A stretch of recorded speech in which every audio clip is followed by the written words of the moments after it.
हर रोज 5,000 kilo से भी ज्यादा यहाँ पर बनता है गुलाब हलवा। और ये हलवा राजस्थान में नहीं बल्कि पूरी दुनिया में जाता है। जी हाँ, हम बात कर रहे हैं पाली के गुलाब हलवे की, जो कि इतना ज्यादा फेमस है कि एक बार में 25 से 30 कढ़ाइयों में ये बनाया जाता है और दिन भर इसी तरीके से ये गुलाब हलवा बनता रहता है। तो गुलाब हलवा बनाने के लिए सबसे पहले कढ़ाइयों में बारी बारी से दूध डाला जाता है और एक बार में एक कढ़ाई में लगभग 40 से 50 किलो दूध डालने के बाद उनको उबाला जाएगा और बारी बारी से उनको तब तक काढ़ा जाता है जब तक कि दूध पूरी तरीके से गाढ़ा ना हो जाए, जिसके लिए कारीगर पतीले में दूध को एक कढ़ाई से दूसरी कढ़ाई में भी पलटता है। तो आप यहाँ देख पा रहे होंगे लगभग 25 से ज्यादा कढ़ाइयों में घंटे भर तक दूध को उबालने के बाद उनमें चीनी डाली जाती है और उन्हें तब तक उबाला जाता है जब तक कि दूध पूरी तरीके से रवा नहीं बन जाता। घंटे भर बाद जैसे ही दूध थोड़ा दानेदार होता है, सारी कढ़ाइयों को एक एक करके खाली किया जाता है और आधे घंटे तक इसको काटने के बाद एक बड़ी सी कढ़ाई में पलटा जाता है, जिसमें 500 से 600 किलो हलवा एक बार में आराम से आता है। इन सब के बाद अब हलवे को ढंग से घोटा जाएगा और उसको एक एक करके थाल में भरा जाएगा। और आप ये देख पा रहे होंगे कितनी ज्यादा क्वांटिटी में थाल भरे गए हैं। अब बारी बारी से एक एक करके सारे थालों को पूरे राजस्थान में अलग अलग जिलों और दुकानों पर पहुंचाया जाएगा। तो यहाँ पर हमने भी अपने लिए गुलाब हलवा लगाया, देखते हैं कैसा इसका स्वाद रहता है। बंदा पाली में आता है और चैन जी का जो हलवा नहीं खाया उसने कुछ भी नहीं किया।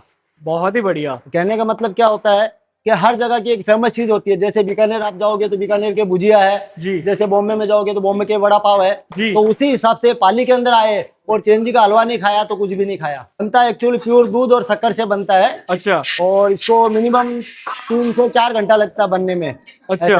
पूरा प्रोसेसिंग है ये दूध और शक्कर का है। उसके अलावा इसमें कुछ भी मिक्सिंग नहीं होता है, रेडी मटेरियल है। और जो रेडी होता है वो भी मैं आपको बता दूंगा। इसमें मिनिमम है जो कढ़ाई के अंदर 40 से 50 लीटर दूध डालते हैं, उससे जो बनता है उसको हलवा है। मावा और हलवे के अंदर रात और दिन का डिफरेंस है। उनको बनने के अंदर मिनिमम में ज्यादा से ज्यादा 1 घंटे में मावा रेडी होता है और ये गुलाब हलवा बनने में मिनिमम 4 घंटा लगता है। 4 घंटे? हाँ जी। पूरा रड़ाया जाता है, रड़ाने के बाद धीरे धीरे इसके दाने होते हैं, उसके हिसाब से ये बनता है।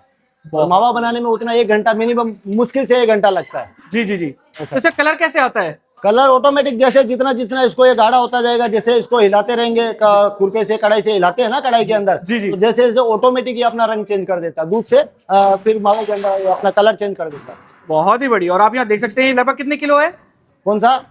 ये मिनिमम रहेगा मेरे हिसाब से 400-500 किलो की लमसम। 500 किलो एक बार में लौट में आराम से बनता है। एक ही बार में रेडी होता है। और आप यहाँ देख सकते हैं लगातार कढ़ाई लगी पड़ी है। अभी आप देख भी सकते हो कि जैसे ये दूध वापिस से आ गया है, दूध के कैन आया आपके सामने, तो इसी से पूरा यही प्रोसेसिंग चालू रहता है। सो फाइनली आपने मेकिंग देखी किस हिसाब से यहाँ पे चैन जी का गुलाब हलवा बनाया जाता है।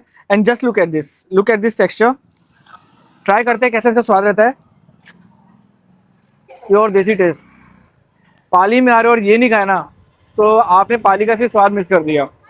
दूध और चीनी का फ्लेवर आपको देखने को मिलेगा। लोकेशन आपको डिस्क्रिप्शन मिल जाएगी। ऐसी मजेदार वीडियो के लिए फॉलो करते रहिए और जब भी पाली आए तो ये जरूर ट्राई कीजिए।